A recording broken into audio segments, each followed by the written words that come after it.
আজকে আমরা রেসিপি রান্না করবো, তার জন্য সবার প্রথমে কড়াই বসিয়েছি। কড়াইটা আমরা 1 মিনিট ধরে গরম করবো গ্যাসটা বাড়িয়ে। যখন কড়াই গরম হয়ে যাবে গ্যাসটা কমিয়ে এর ভিতরে দিচ্ছি আমরা রসুন। আমি 1 কোয়া রসুন নিয়েছি এখানে। 1 কোয়া রসুন নিয়ে গ্যাসটা কমিয়ে আমি এটাকে 10 সেকেন্ড অবধি ভালো করে রান্না করবো। 10 সেকেন্ড অবধি রান্না করবো, ততক্ষণ না এর গায়ে হালকা হালকা কালো কালো দাগ চলে আসছে। 10 সেকেন্ড হয়ে গেলে পর আমি 5 সেকেন্ড অবধি এটা অপেক্ষা করবো। 5 সেকেন্ড হয়ে গেলে আবার আমি এটাকে 10 সেকেন্ড অবধি রান্না করবো। মাথায় রাখবেন, রসুনের যখন রান্না করবেন গ্যাসটা কমিয়ে রাখবেন। 10 সেকেন্ড রান্না করার পর আমি এর ভিতরে দিয়ে দিচ্ছি একটা বড় গোটা টমেটো। আপনারা চাইলে দুটো মাঝারি সাইজের টমেটো ইউজ করতে পারেন। আমি গোটা বড় টমেটো নিয়ে এইটাকে গ্যাস কমিয়ে আমি আরও 30 সেকেন্ড অবধি ভালো করে এটাকে রান্না করব। মাথায় রাখবেন, আপনার টমেটোটা যেমন খুশি সেরকমভাবে কাটতে পারেন। আমি এখানে গোল গোল করে কেটেছি, আপনারা চাইলে ছোটো ছোটো করেও কাটতে পারেন। টমেটো দেওয়ার পর আমি এর ভিতরে দিয়ে দিচ্ছি কাঁচা লঙ্কা। কাঁচা লঙ্কা আপনারা স্বাদ অনুযায়ী দেবেন। আমি এখানে 8 থেকে 9টা কাঁচা লঙ্কা নিয়েছি। কাঁচা লঙ্কা নিয়ে এবার সম্পূর্ণটা আমি 1 মিনিট ধরে রান্না করব। 1 মিনিট আমরা এটাকে গ্যাসটা কমিয়ে রান্না করতে হবে। এইগুলো আছে রসুন, টমেটো আর কাঁচা লঙ্কা, আমরা এটা দিয়ে মশলা করবো, তার জন্য এটাকে আমি আগে থেকে কড়াইয়ে রান্না করে নিচ্ছি কোনো তেল ছাড়াই। দেখুন আমাদের 1 মিনিট হয়ে এসছে। তো এবার আমি এটা একটি পাত্রে নামিয়ে নিচ্ছি। গ্যাসটা বন্ধ করে এটা আমি একটি পাত্রে নামিয়ে যখন এগুলো ঠান্ডা হয়ে যাবে তখন আমরা এটা মশলা করে নেবো। দেখুন তারপর আবার আমরা কড়াই বসিয়ে দিচ্ছি। কড়াই বসিয়ে এতে দিয়ে দেবো আমি এখানে দিয়ে দিচ্ছি 10 গ্রাম সর্ষের তেল। আপনারা সাদা তেলে ইউজ করতে পারেন। তেলটা যখন গরম হয়ে যাবে আমরা একটা খুন্তির সাহায্যে কড়াই চারিদিকে আমরা ছড়িয়ে নিচ্ছি। কড়াই ছড়িয়ে নেওয়ার পর আমি এতে দিয়ে দিচ্ছি 500 গ্রাম আলু। আলুগুলো আমি মিডিয়াম সাইজে কেটে এর ভিতরে দিচ্ছি।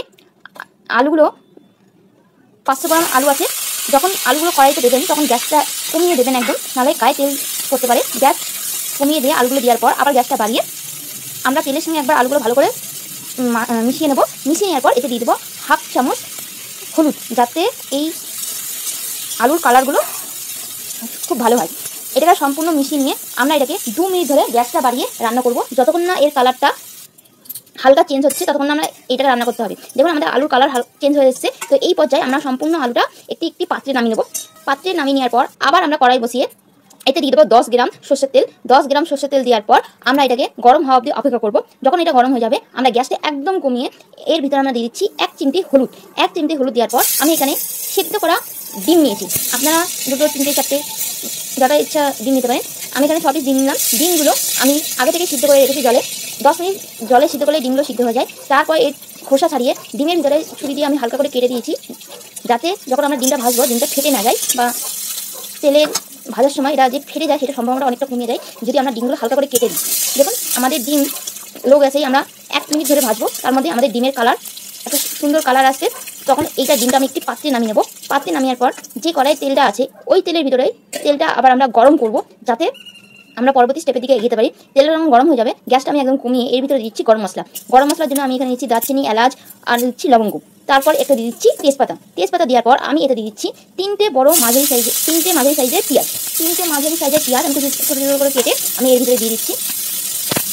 পেঁয়াজ দেওয়ার পর আমি এতে দিয়ে দিচ্ছি পরিমাণ মতন ফোড়ন। আমি এখানে 1/2 চামচের কম ফোড়ন নিয়েছি। ফোড়ন নিয়ে এবার পেঁয়াজের, গরম মশলা, তেজপাতা আর এই ফোড়ন ভালো করে গ্যাসটা কমিয়ে আমি এটাকে ভালো করে মিশিয়ে নিচ্ছি।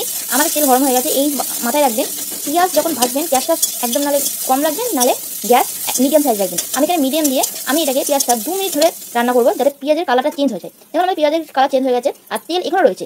এই তেলের ভিতরে আমরা দিচ্ছি বাকি মশলা। এই মশলা আমি আগে থেকে রসুন, টমেটো আর কাঁচা লঙ্কা যেটা আগে থেকে ভেজে রেখেছিলাম সেই মশলাটা আমি এই ভিতরে দিয়ে দিলাম। এটা দিয়ে আমরা 30 সেকেন্ড আমরা রান্না করবো এই তেলের ভিতরে, যাতে মশলাগুলো হালকা ভাজা হয়ে যায়। মশলাগুলো কীভাবে ভাজা হয়েছে আপনারা বুঝতে পারবেন। দেখবেন তেলের চারিদিকে এই ধারে ধারে হালকা তেল বেরিয়ে যাবে মশলা চারিদিকে। তখন এর ভিতরে আমরা শুকনো মশলা দিয়ে দেবো, যেমন হচ্ছে গোলমরিচ গুঁড়ো আর কালারের জন্য আমরা দিয়ে দেবো কাশ্মীরি শুকনো গুঁড়ো লঙ্কা। আপনারা চাইলে গোলমরিচ গুঁড়ো আর কাশ্মীরি শুকনো গুঁড়ো লঙ্কা বাদও দিতে পারেন। এটা অপশনাল, এটা না দিলে কিছু হবে না। আমি কালারের জন্য কাশ্মীরি শুকনো লঙ্কা গুঁড়ো আর গোলমরিচ গুঁড়ো দিচ্ছি। এইগুলো দিয়ে আমরা 10 সেকেন্ড ভালো করে মশলার সাথে এটাকে ভালো করে মিশিয়ে নেব। মাথায় রাখবেন, এই মশলাগুলো যখন দেবেন শুকনো মশলার পাউডার, তখন গ্যাসটা একদম কমিয়ে রাখবেন, নাহলে মশলাগুলো পুড়ে যাওয়ার সম্ভাবনা থাকে। এবার আমরা পেঁয়াজের সাথে মশলাগুলো ভালো করে মিশিয়ে নিচ্ছি। মিশিয়ে নিয়ে গ্যাসটা আমরা মিডিয়ামে রেখে এইটাকে আমরা ভালো করে 30 সেকেন্ড অবধি ভালো করে রান্না করব, যাতে মশলার সাথে পেঁয়াজগুলো ভালো করে মিশে যায়। 30 সেকেন্ড হয়ে যাওয়ার পর আমরা 1 মিনিট অবধি অপেক্ষা করব। গ্যাস কমিয়ে আমরা 1 মিনিট অপেক্ষা করতে হবে, যাতে পেঁয়াজের আর মশলার বাকি যত জল আছে একদম যতক্ষণ না শুকিয়ে যায়। চলুন আমরা 1 মিনিট পর আবার ফিরে আসছি। দেখুন আমাদের 1 মিনিট হয়ে গেছে। তো এর ভিতরে আমরা দিয়ে দিচ্ছি 1/2 কাপ জল। আমাদের মশলাটা একদম শুকিয়ে গেছে। 1/2 কাপ এবং জল দিয়ে এতে আমরা দিয়ে দেবো সামান্য পরিমাণ নুন। নুনটা আমরা দিচ্ছি কারণ যাতে এই পেঁয়াজগুলো মশলার সাথে একদম গলে যায়, এর জন্য সামান্য পরিমাণ নুন দিয়ে নুন দিয়ে আমরা ভালো করে মিশিয়ে নিচ্ছি। ভালো করে মশলার সঙ্গে এটা আমরা 10 সেকেন্ড ধরে ভালো করে মিশিয়ে নেব। আমরা দেখুন আমাদের মশলার ভিতরে অনেক জল আছে এবং পেঁয়াজের ভিতরেও নিজস্ব জল আছে। এই জলটা যতক্ষণ না শুকাচ্ছে আমাদের এটা ততক্ষণ রান্না করতে হবে। আমরা এই মশলাটা এবার একটা ঢাকনা দিয়ে ঢাকা দিয়ে দিচ্ছি, যাতে এই মশলার যে জলটা আছে একদম শুকিয়ে যায়। এই জল ঢাকনাটা দিয়ে ঢাকা দেওয়ার পর আমরা গ্যাসটা একদম কমিয়ে আমরা 1 মিনিট অবধি এটা রান্না করব, যাতে এর যে জলটা আছে সম্পূর্ণ শুকিয়ে যায়। দেখুন আমাদের যে মশলার জলটা আছে অনেকটাই শুকিয়ে গেছে, চারিদিকে আপনারা তেল দেখতে পাচ্ছেন। এই সময় ভালো করে আমাকে 10 সেকেন্ড ধরে এটাকে রান্না করতে হবে। 10 সেকেন্ড ধরে ভালো করে রান্না করার পর বুঝতে পারেন জল এখনো অনেকটাই আছে। তো এর ভিতরে এই সময় আমরা সামান্য জল থাকার সময় আমরা এতে দিয়ে দিচ্ছি আগে থেকে ভেজে রাখা আলু। যে আলুটা আমরা আগে থেকে ভেজে রেখেছিলাম সেই আলুটা আমরা দিয়ে দিচ্ছি। এবার আলুটা দিয়ে আমরা মশলার সাথে আলুটা ভালো করে মিশিয়ে নেব। এই পর্যায়ে সামান্য মশলাতে জল আছে আর আলুতেও সামান্য তেল এক্সট্রা আছে, সেটা ভালো করে মিশিয়ে নিয়ে আমাদের গ্যাসটা মিডিয়াম রেখে এইটাকে আমাদের 1 মিনিট ধরে রান্না করতে হবে।